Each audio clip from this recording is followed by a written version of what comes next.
Welcome to my channel. बेटा आज हम करेंगे क्लास 9th की विज्ञान की वर्कशीट नंबर 67 जो कि आपकी डेट 14 दिसंबर की है। आज की वर्कशीट में हम कार्य तथा ऊर्जा करेंगे जिसमें गतिज ऊर्जा करेंगे।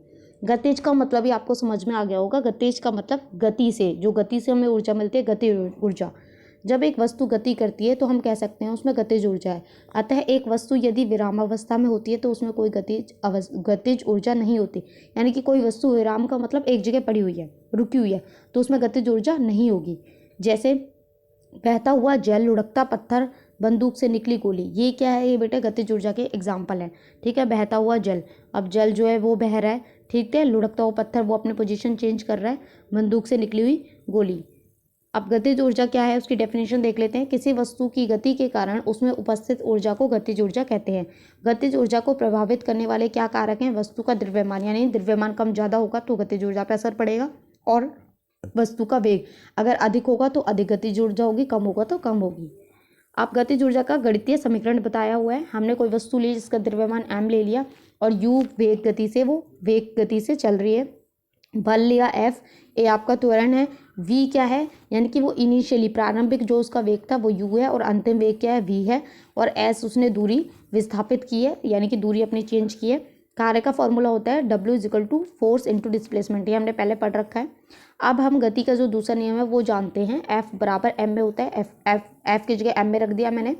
अब गति का जो तीसरा नियम है वो होता है v² - c² = 2as। अब यहाँ से हमने s की वैल्यू निकाल ली। अब इस s की वैल्यू को मैं यहाँ रख देती हूँ, ma × v² - c² / 2a।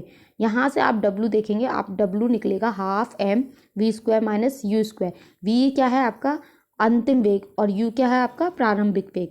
ठीक है, यदि वस्तु आरंभ में विराम अवस्था में होती है तो u आपका क्या हो जाता है? 0 हो जाता है।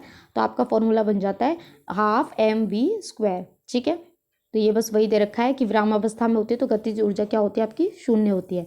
अब एग्जाम्पल देख लेते हैं। एक एग्जाम्पल दिया हुआ है, एक वस्तु जिसका द्रव्यमान 10 kg, यानी कि आपको m दे रखा है, वेग दे रखा है, ठीक है, u दे रखा है या v दे रखा है। आपको क्या निकालना है? गतिज ऊर्जा निकालनी है। ½ mv² से फॉर्मूले में वैल्यू पुट कर दीजिए तो आपका आंसर आ जाएगा 80 जूल।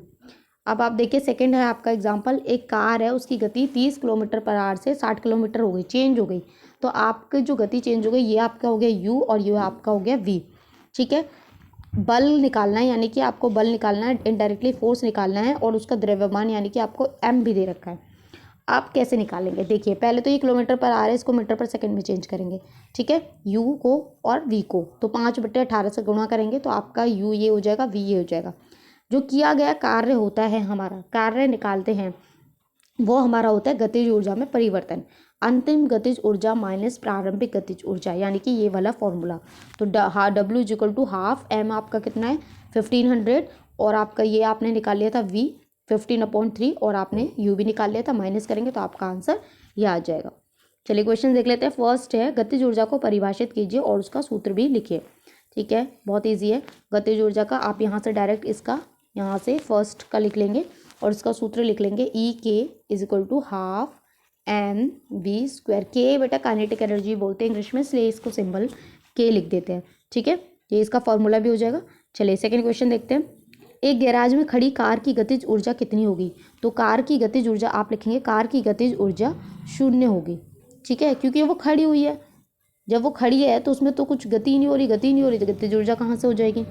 थर्ड देखते हैं, गतिज ऊर्जा किन कारकों पर निर्भर है? तो 2 कारकों पर निर्भर है। थर्ड का आंसर आप ले लिखेंगे, गतिज ऊर्जा के प्रभावित करने वाले कारक हैं वस्तु का द्रव्यमान और वस्तु का वेग। तो ये आपका थर्ड का आंसर हो जाएगा। ठीक है, चलिए फोर्थ देखते हैं। एक 5 मीटर/सेकंड से गति करती हुई वस्तु जिसका द्रव्यमान m है और उसकी गतिज ऊर्जा 25 जूल है, यदि वेग को 2 गुना कर दिया जाए तो गतिज ऊर्जा कितनी होगी? तो देखिए, इसमें आपको गति करते हुए द्रव्यमान दे रखा है, गतिज ऊर्जा दे रखी है। हम यहाँ से पहले हम m की वैल्यू निकालेंगे।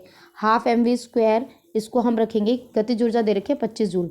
v भी आपको दे रखा है 5। यहाँ से आप m निकालेंगे, m निकाल के फिर दोबारा ½ mv² का फॉर्मूला लगाएंगे, जिसमें हमें m पता चल गया है, और v आपका चेंज हो गया डबल, यानी कि 5 का डबल कितना होता है? 10, तो हम ये 10 रख देंगे। ठीक है, फिफ्थ क्वेश्चन में एक बल 20 किलोग्राम द्रव्यमान, यानी कि m आपको 20 दिया हुआ है, u आपको 5 दिया है और v आपको 2 दिया हुआ है, बल द्वारा किया गया कार्य है। ये बिल्कुल एग्जाम्पल नंबर 2 की तरह है।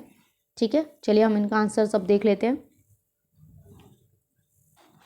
देखिए इसमें हमें द्रव्यमान दे रखा है, एम दे रखा है, गतिज ऊर्जा भी दे रखी है, वेग भी आपको दे रखा है।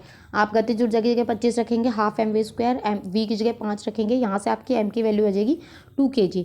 ठीक है, अब यहाँ से वेग निकालते हैं। वेग आपका कितना है, 2 गुना कर दिया उन्होंने, तो 2 × 5 हो जाएगा, 10 मीटर पर सेकेंड हो जाएगा।